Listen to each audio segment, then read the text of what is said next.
اسے معاشرتی تربیت دینا۔ اب دیکھو حضور علیہ السلام نے فرمایا اسے معاشرے کا تعارف کرو،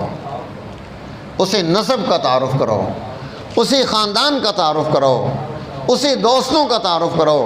اسے بتاؤ یہ تیرا تایا ہے، یہ تیرا چچا ہے، یہ تیری پھوپھی ہے،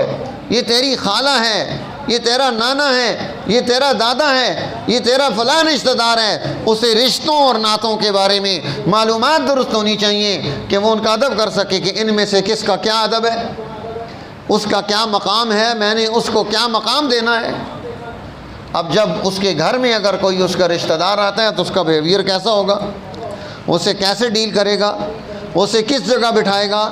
وہ اس کے اندر جو ہے اس کو کیا چیز لا کر دے گا۔ تو یہ چیز اپنی معاشرت، سوسائٹی میں انسانوں کے ساتھ اس کا میل جول کیسا ہوگا۔